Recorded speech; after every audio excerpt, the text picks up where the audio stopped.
Olá galera da terceira série, bem-vindos a mais uma aula de redação.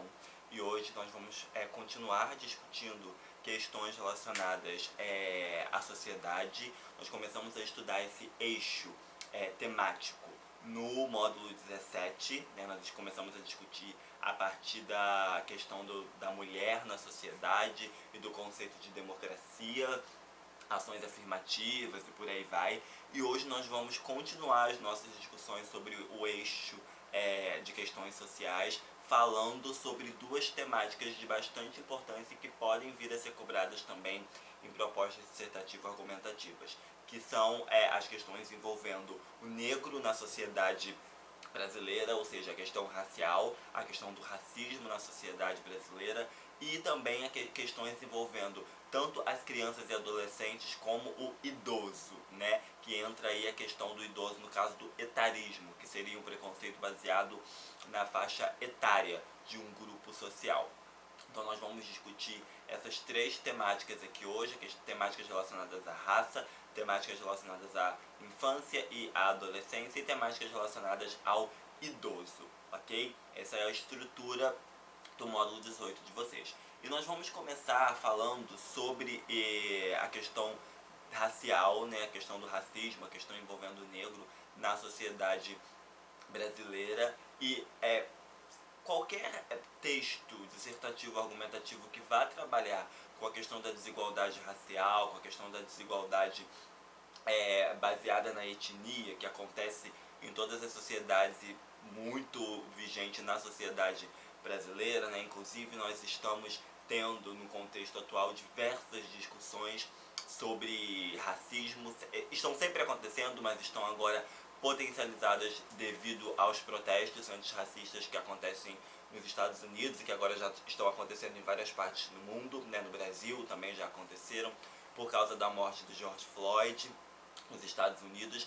Então essa temática racista, ela está sempre em evidência na sociedade, o que comprova que as sociedades modernas ainda não conseguiram superar a questão do racismo. Ainda não conseguiram resolver a questão da marginalização da população negra no seio, né, de suas sociedades. Então, falar da questão racial é falar da questão da marginalização, né? Eu já tinha comentado com vocês no vídeo anterior que marginal é uma palavra que no Brasil ela foi muito ligada à questão da criminalidade, né? A gente tem uma mania, um vício de chamar bandidos de marginais. Só que essa palavra marginal ela tem um significado que vai além disso. Ser marginal significa você estar à margem, ou seja, você está fora do grupo central, você está fora da configuração central de uma sociedade. Então essa palavra marginal, essa ideia de estar à margem, significa você não ter o mesmo acesso aos direitos que a maioria de um grupo tem. Então quando a gente fala de marginalização de uma população, e de marginalização no caso da população negra, nós estamos falando que essa população são todas compostas por bandidos? Não. Nós estamos falando da marginalização no sentido de estar fora do grupo central, fora dos direitos e dos acessos ao que a maioria da sociedade que não é negra possui, né? Então eu tenho aqui vários dados para comprovar essa marginalização, dados recentes, né? Dados que são importantes quando a gente está falando de desigualdade racial, quando a gente está falando não só desigualdade racial, mas desigualdade social como um geral, né? Então o primeiro dado que nós temos aí está relacionado à disparidade salarial, né? Uma pesquisa nacional, a Pesquisa Nacional por Amostra de Domicílios, que é chamada de PNAD, ela comprovou esse ano, uma pesquisa desse ano de 2020, que 31%, há uma disparidade de 31% entre salários de pessoas brancas e pessoas negras, e dependendo da função, né? Então há uma diferença de 31% do que ganham pessoas brancas e do que ganham pessoas negras. Esse é o primeiro dado que foi estabelecido pela PNAD desse ano, ok? De 2020. Segundo dado que nós temos, 65% da população carcerária brasileira, ou seja, 65% das pessoas que estão presas no Brasil são negras, são consideradas negras ou pardas, que a gente já tem essa definição, né? E isso de acordo com o Departamento Penitenciário Nacional. Então, mais de 60% da população carcerária é negra, ok? Mais um dado relacionado ao IBGE. Uma pessoa negra no Brasil, ela tem 2,7 mais chances de ser vítima de um homicídio, segundo uma pesquisa feita por o IBGE em 2017, ok? Então, esses 3 dados já dão noção da diferença, da disparidade de vida entre uma população negra e a população não negra. E eu tenho aqui mais alguns dados que vão ainda mais fundo nessa desigualdade. Olha só, nós temos também, de acordo com essa mesma pesquisa do IBGE, que analisou essa possibilidade da população negra ser mais vítima de homicídio, nós temos aqui 12,5% da população negra vive sem coleta de lixo, 17,9% da população negra vive sem abastecimento de água e 42,8% da população negra não tem tratamento adequado de esgoto. Então, são todos dados que, quando a gente analisa, a gente já consegue perceber essa ideia da marginalização que eu falei no começo. A ideia dos direitos não chegarem para todos, de o acesso a certas oportunidades não chegarem para todos e criar-se aí essa ideia da marginalização. Então é muito importante, quando a gente fala de racismo, a gente trabalhar com dados, porque ainda há muito uma discussão de racismo ser apenas a ideia do individual, entendeu? Eu sofri um xingamento racista na rua e isso é o que configura o racismo. Só que as discussões de racismo precisam se aprofundar, precisam ir muito mais além disso, porque apesar do racismo acontecer a partir de ações individuais, ele também acontece de uma maneira estrutural, de uma maneira institucionalizada, né?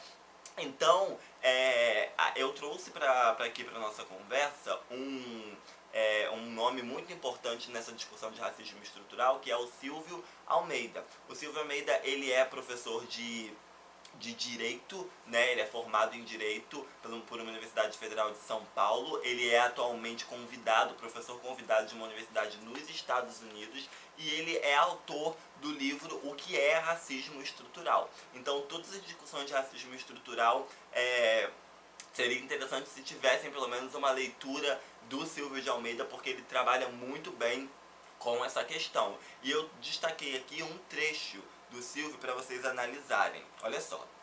Pensar o racismo como parte da estrutura não retira a responsabilidade individual sobre a prática de condutas racistas e não é um álibi para racistas. Pelo contrário, entender que o racismo é estrutural e não um ato isolado de um indivíduo ou de um grupo nos torna ainda mais responsáveis pelo combate ao racismo e aos racistas. O que ele está dizendo aqui nesse trecho desse livro? Ele está dizendo que quando a gente para pensar que o racismo é uma coisa estrutural, nós não estamos absolvendo aquelas pessoas que cometem os atos individuais de racismo. Não, a gente está simplesmente fazendo um exercício maior, enxergando um quadro maior do que pode causar essa desigualdade racial na sociedade. E é muito importante a gente relembrar desse contexto histórico, de que, né, a marginalização da população negra é um fator histórico no Brasil, vem desde o processo de escravidão e de escravização, e mesmo no pós-abolição, essas mazelas não foram corrigidas, né? Essa desigualdade histórica não foi corrigida, a abolição aconteceu, mas não aconteceu, porque a população negra ainda ao longo de tantos anos ainda é protagonista dos piores índices, dos piores indicadores sociais na sociedade brasileira, né? Então a gente tem que sempre pensar nessa linha histórica aí que cria essa desigualdade racial no Brasil, ok? Lembrando que toda essa argumentação que eu fiz para vocês aqui agora está baseada aqui em dados. E isso é muito importante para a dissertação argumentativa de vocês. Vocês precisam, nesses temas sociais, citar dados estatísticos, mostrar que vocês estão apoiando os argumentos de vocês em dados, ok? Isso é muito importante. Só para fechar a reflexão do Silvio, ainda tem mais um pedacinho que eu separei aqui para vocês, que diz o seguinte: para Almeida, há 3 concepções do racismo. O racismo individual, que trata o racismo como uma atitude do indivíduo, que é o que eu falei pra vocês, que pode ter um problema psicológico. o racismo comportamental e o racismo institucional, que considera o racismo apenas o resultado de um mau funcionamento das instituições. E, por fim, o racismo estrutural, que tem o racismo como normalidade, funcionando tanto como uma ideologia quanto como uma prática de naturalização da desigualdade. Então, quando a gente fala em racismo estrutural, a gente está falando que chegou-se a um ponto em que o racismo está naturalizado na sociedade. Vamos parar para pensar em todos esses casos que nós vemos na mídia brasileira de jovens negros, de pessoas negras que são diariamente assassinadas no Brasil. Isto é uma naturalização, entendeu? Já está naturalizado na sociedade brasileira que os corpos negros são os corpos que são descartáveis, dispensáveis. Então essas notícias, cada vez elas estão... Lembra da aula de comunicação que a gente discutiu o assunto de banalização? Essas notícias estão banalizadas. Elas não terminam não gerando mais o choque e a revolta que deveriam gerar, porque o racismo é tão estrutural, é tão imbricado, que torna essa questão naturalizada, ok? Então, pensou em desigualdade racial? Pensem em todos esses indicadores que trazem essas informações, que comprovam, não são dados que são inventados, não são dados que estão sendo, não é uma questão de opinião, são dados estatísticos que estão disponíveis para todos acessarem e que dizem a verdade sobre a realidade do Brasil e sobre a realidade racial no Brasil, ok? Então, para resolver todo esse quadro, resolver, não que resolver é uma palavra muito forte, mas para tentar começar a eliminar, né, lentamente toda essa trajetória de desigualdade racial, houve a criação das cotas raciais, né, para concursos públicos, para vestibulares. Algumas empresas privadas também adotaram o uso das cotas raciais. E isso faz a gente lembrar um pouquinho do princípio aristotélico, que o Aristóteles tinha um princípio da igualdade, que dizia: se as pessoas não são iguais, elas não recebem coisas iguais. E esse discurso, há muito esse discurso nas discussões sobre racismo, de que nós somos todos iguais. Mas nós precisamos aceitar que nós não somos todos iguais. Isso não tem problema. Nós vivemos numa sociedade que é completamente plural, completamente diferente. E isso não tem problema nenhum. A pluralidade deveria ser enxergada como uma coisa boa, ok? O problema da pluralidade é quando essa pluralidade é usada para fazer distinção sobre um grupo que vai ter acesso a uma coisa e um grupo que não vai ter acesso a outra. Então, lá na antiguidade, Aristóteles já cantava essa pedra. Ele já dizia: se as pessoas não são iguais, elas não vão receber coisas iguais. E é de fato o que acontece. Se a gente para analisar todos esses dados que eu acabei de dar para vocês, como que na vida uma pessoa negra que está sujeita, uma população negra que está sujeita a todos esses dados, todos esses indicadores negativos, vai ter as mesmas oportunidades que uma pessoa que não está sujeita a nada disso? É impossível, do ponto de vista matemático, do ponto de vista social, é simplesmente impossível que elas terão as mesmas oportunidades. Então as cotas, elas servem para ampliar o que? O acesso. O acesso dessas pessoas a espaços que antes não eram destinados a elas, ok? Essa é a importância das ações afirmativas, essa é a importância das cotas. Não é um privilégio, não é considerar uma coisa de facilitar, dar um acesso de maneira completamente livre e facilitada. Não, é uma reparação histórica dessa linha de desigualdade racial que existe na sociedade brasileira, ok? Então, quando se calhar cair alguma temática relacionada ao racismo, é importante vocês refletirem sobre essa questão da desigualdade racial que vem historicamente, faz parte da trajetória do Brasil, pensar nesses dados, nesses indicadores que mostram, né, que comprovam essa marginalização, que comprovam essa desigualdade racial, e refletir que as cotas chegaram não para privilegiar, mas para tentar, mesmo que como um paliativo, resolver aumentar a questão do acesso a esses espaços até então elitizados, ok? E exclusivos, digamos assim. Tudo bem? Então essas são as reflexões que eu quis fazer com vocês sobre o racismo. Agora nós vamos falar um pouco sobre a questão da criança e do adolescente, né? Há muita dificuldade, na nossa sociedade a gente tende muito a valorizar a fase adulta da vida, jovem e adulta, né? Então a gente tem uma ideia de não enxergar crianças e adolescentes como sujeitos portadores de direitos, porque a gente os considera ainda muito infantilizados, muito incapazes, e aí eles não precisam ter acesso a direitos porque ainda não chegaram a uma idade em que isso precisa acontecer. Mas não. As crianças e adolescentes no Brasil são consideradas sujeitos de direito, principalmente desde o estabelecimento do ECA. O que é o ECA? E essa é uma sigla importante para temas que podem vir a cair relacionados a crianças e adolescentes. O ECA é um Estatuto da Criança e Adolescente, ok? Que foi criado na década de 90 e ele traz esses recursos para munir as crianças e adolescentes como sujeitos de direitos fundamentais, de proteções fundamentais de uma sociedade. Porque não havia, antes do ECA, não havia legislação no Brasil para essa camada da sociedade. Porque, por causa dessa visão de que não faziam parte ainda da sociedade, que só fazia-se parte da sociedade depois que completasse a maioridade. A partir daí você começava a desfrutar de direitos, mas não.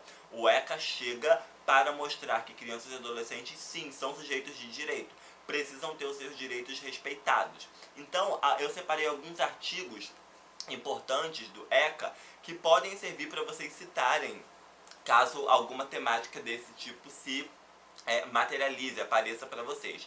O artigo 130, né, que diz que as crianças devem ser protegidas contra qualquer tipo de abuso sexual. O artigo 241, que proíbe a venda e exposição de conteúdos pornográficos a crianças, proíbe que elas sejam expostas a esse tipo de conteúdo.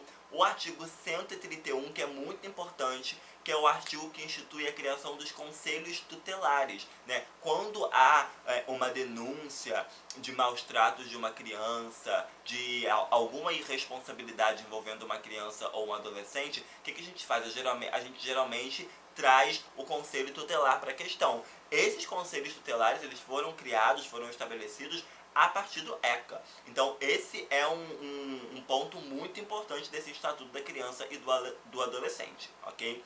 E também as mídias digitais. No artigo 241D, há também aí um ponto em que versa sobre a proteção das crianças no ambiente das mídias digitais. Então é muito importante perceber que o ECA já se adaptou o quê? Às novas tecnologias, à era digital. E que mesmo nos ambientes digitais, nos ambientes online, nesse contexto de redes sociais, onde não se há muito controle sobre o que as crianças e adolescentes estão acessando, o ECA também também traz uma tipificação de proteger as crianças e adolescentes nesse sentido, ok? Então é muito importante vocês, primeiro, perceberem que crianças e adolescentes fazem parte da sociedade, são sujeitos de direitos, sim, de direitos fundamentais, e que estão protegidos sob a legislação do ECA, que é um Estatuto da Criança e do Adolescente, ok? E para fechar, a questão do idoso, né? Do mesmo jeito que eu comecei falando na temática da desigualdade racial, sobre os estereótipos jogados na população negra e como esses estereótipos serviram para marginalizar a população negra, os idosos também possuem uma vivência carregada de estereótipos, né? Estereótipos envolvendo doença, incapacidade mental, né? Inutilidade, isolamento, feiura. Gente, o que todos esses estereótipos fazem com pessoas da terceira idade, com idosos? Primeiro, que ninguém quer viver sob a sombra de estereótipos, né? Todo mundo é muito mais do que qualquer estereótipo. E segundo, que há também um atingir da mentalidade desses idosos. Nós podemos ter um desenvolvimento de doenças mentais, né, de transtornos mentais em idosos que são sempre catalogados dessa maneira, deixados isolados, tratados sempre como doentes, como pessoas que não têm noção de nada, como pessoas que precisam ser ajudadas e auxiliadas o tempo inteiro. Todas essas construções terminam gerando problemas, questões de ordem mental nos idosos, principalmente a depressão. Então é muito importante combater esses estereótipos que estão relacionados à idade, né? é muito importante versar que ao longo dos anos a expectativa de vida dos idosos cresceu, né? Não só no Brasil, mas no mundo. Então, que tipo de problemática acontece por causa dessa expectativa alta de vida? Só para vocês terem noção, de acordo com uma pesquisa do IBGE em 2018, os idosos, pessoas com mais de 65 ou mais anos, 65 anos ou mais, representam 10%, uma parcela de 10% da sociedade brasileira. E qual é o impacto disso? Claro que é muito bom essa expectativa de vida ter aumentado, né? As pessoas estão vivendo mais, porém há alguns problemas que surgem com essa grande expectativa de vida. Primeiro, questões envolvendo a aposentadoria, né? Porque as pessoas, quando envelhecem mais, quando vivem mais, elas terminam trabalhando mais. Elas terminam tendo maior tempo para trabalhar. Então já entra um cálculo maior da aposentadoria, onde os governos precisam gastar mais, desembolsar mais, né? A Previdência Social precisa arcar com mais benefícios ainda, porque as pessoas estão ficando mais velhas. Isso pode gerar problemas, atritos econômicos, né? Além da questão do sistema de saúde. Como as pessoas estão envelhecendo mais, estão vivendo mais, os sistemas de saúde precisam estar preparados para atender essas demandas, para atender essa demanda específica da população mais velha. E nem todos os sistemas de saúde, por exemplo, mais de 70% da população brasileira, segundo essa mesma pesquisa do IBGE, 70% da população idosa brasileira depende do SUS. E nem sempre o SUS, apesar de ser um sistema de saúde elogiadíssimo no mundo inteiro, por trazer, né, esse acesso à saúde de maneira gratuita, ainda assim o SUS nem sempre, em todas as áreas do Brasil, possui uma estrutura para atender pessoas idosas. Então, essa problemática aí gerando... claro que a expectativa de vida maior é algo extremamente positivo, mas ela gera essa problemática do problema envolvendo a previdência social por causa do maior número de aposentadorias e por mais tempo, e também dessa falta de estrutura do sistema de saúde, ok? Então, gente, esse eixo temático, essa aula sobre esse eixo temático buscou discutir com vocês a questão do racismo, a questão da criança e do adolescente e a questão do idoso, ok? Na nossa próxima aula nós vamos fechar esse módulo, essas discussões sobre as questões sociais falando sobre a violência, tudo bem? Então nos vemos até lá, valeu!